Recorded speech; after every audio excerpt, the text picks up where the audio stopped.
Hello friends, I am N.R. Rajmohan, Assistant Professor, Government First Year College, Davangere. Today I am going to explain another important concept in the income from salaries, permissible deductions from salary under Section 16 and also Provident Fund and its kinds and provisions. So, the learning objective of the session to understand the permissible deductions from salary under Section 16 and also the concept of Provident Fund, its types. And here there are three important deductions from the income from salary. The first is standard deduction section 16 subsection 1.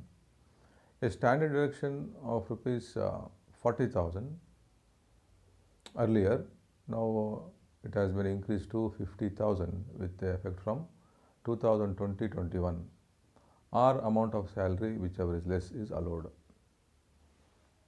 The second reduction is entertainment allowance section 16 subsection 2.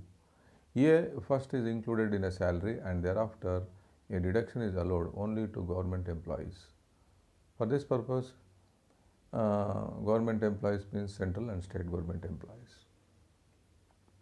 For non-government employee only deduction is given. For the government employees it is included in the salary and then deduction is allowed.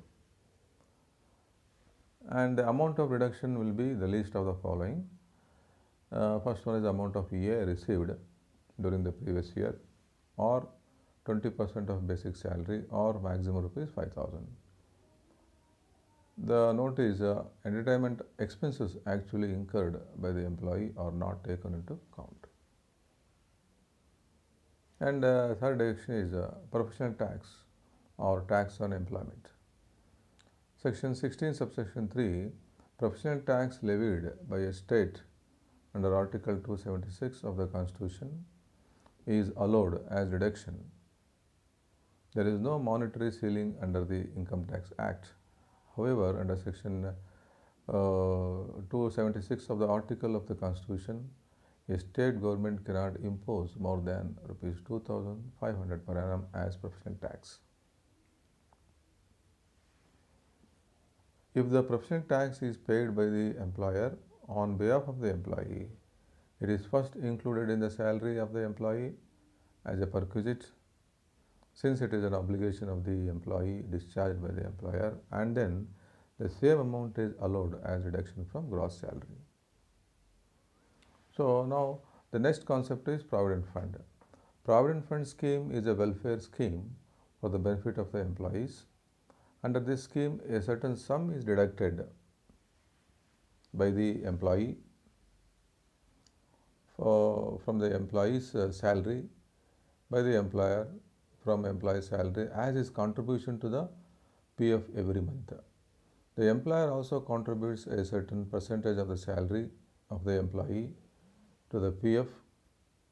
The both contributions are invested to earn interest.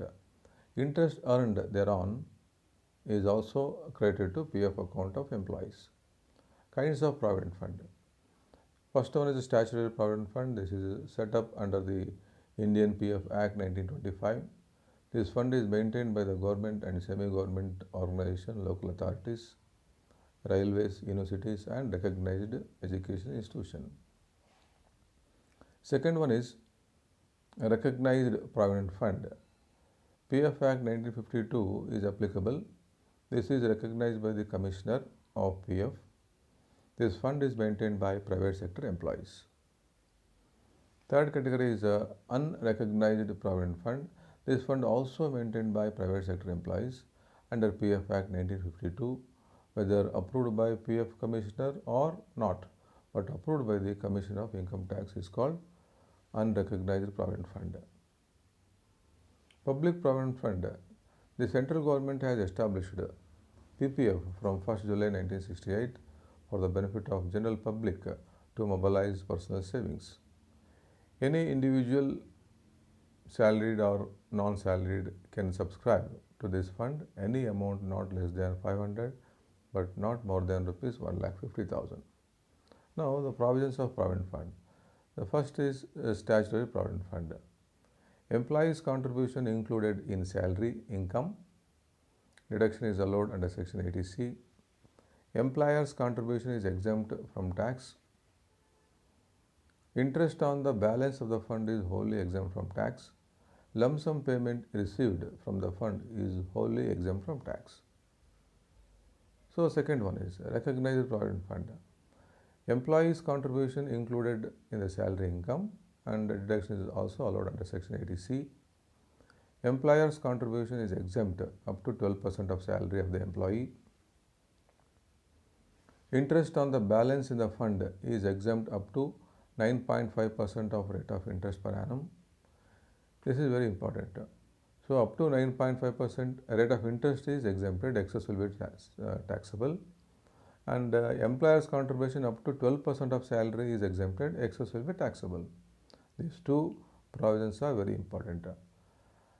And the lump sum amount exempt under certain cases only.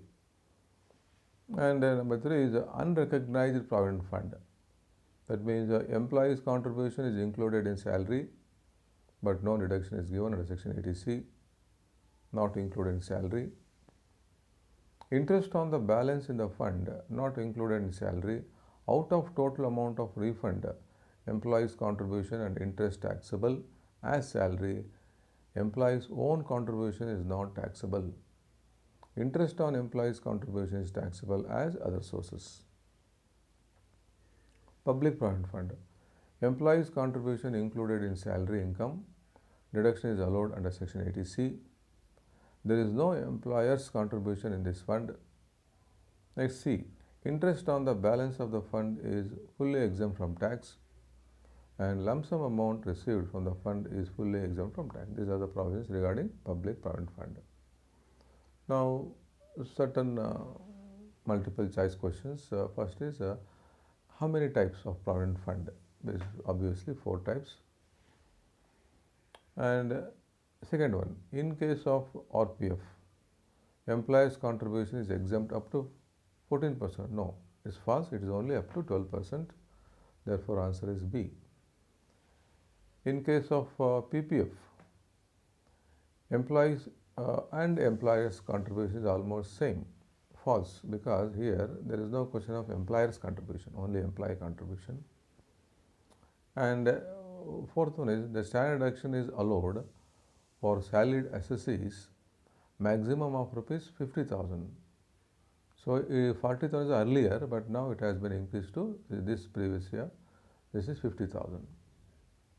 And fifth one is entertainment allowance is allowed under the head salaries. This is section 16 subsection 2. B is the right answer. So, thank you friends.